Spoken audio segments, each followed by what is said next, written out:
Saya Metia Kartikasari. Setelah sebelumnya kita sudah membahas mengenai laporan keuangan, kita sekarang akan membahas mengenai analisa dari keempat laporan keuangan tersebut bagi penggunanya.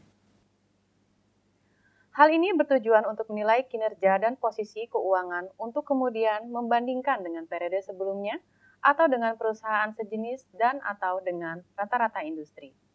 Bagaimana performance perusahaan pada waktu tertentu?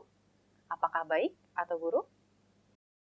Manajer keuangan menganalisa laporan keuangan secara periodik, dengan bertujuan untuk menganalisa dan mengatasi masalah yang timbul, dan juga untuk melihat kemajuan perusahaan untuk mencapai tujuannya.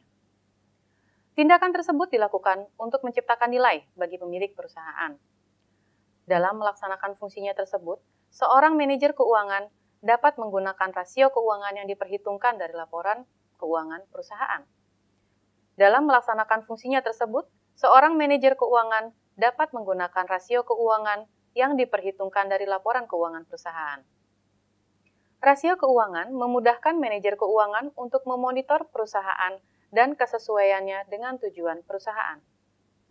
Untuk menilai apakah rasio perusahaan tersebut terlalu tinggi atau terlalu rendah, dan apakah rasio tersebut baik atau buruk hasilnya bagi perusahaan, para analis melakukan perbandingan dengan dua cara, yaitu cross-sectional analysis dan time series analysis. Cross-sectional analysis adalah membandingkan rasio dari berbagai perusahaan pada saat yang sama.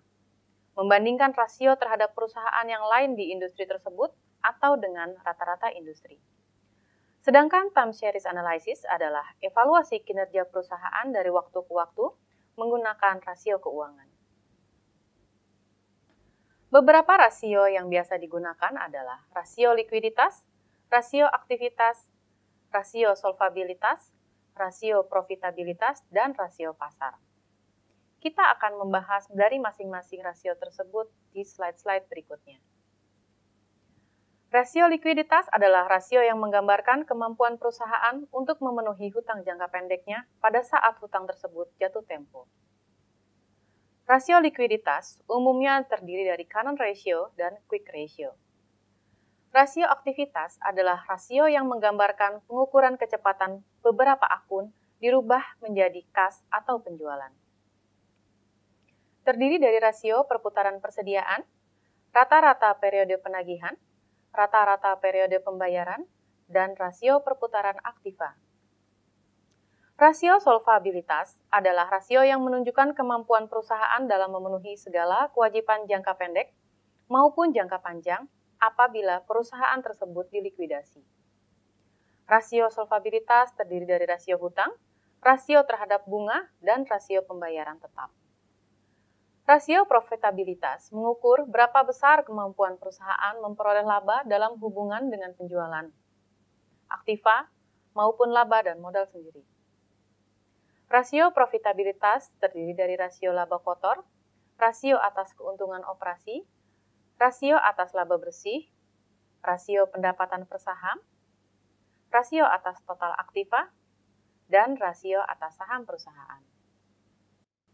Rasio pasar adalah rasio atas nilai perusahaan dihitung dari harga saham perusahaan terhadap beberapa nilai accounting. Di antaranya, rasio harga saham terhadap earning per share, dan rasio harga saham terhadap nilai buku saham. Ada beberapa hal yang perlu diperhatikan dalam menganalisa rasio keuangan. Rasio yang menggambarkan deviasi yang besar dari norma pada umumnya menjadi indikasi bahwa ada suatu masalah pada perusahaan. Namun perlu diperhatikan bahwa kita sebaiknya melakukan analisa tidak hanya dari satu rasio saja, karena satu rasio tidak menggambarkan keseluruhan kinerja perusahaan. Rasio yang dilakukan sebaiknya diukur menggunakan data pada waktu yang sama. Apabila tidak, maka rasio tersebut akan dipengaruhi tren musiman. Rasio yang digunakan sebaiknya menggunakan data yang telah diaudit dan dihasilkan dengan perhitungan akuntansi yang sama. Dan terakhir, rasio harus memperhatikan inflasi. Inflasi memberikan dampak nilai buku pada perusahaan yang lebih tua terlihat lebih rendah dibandingkan dengan perusahaan baru, atau pada perusahaan yang sama tapi menggunakan data lama dan data baru. Beberapa rasio di atas adalah rasio yang umum digunakan oleh para analis dalam menganalisa laporan keuangan. Rasio-rasio tersebut dapat dikembangkan lagi sesuai dengan kebutuhan analis. Sekian dan terima kasih.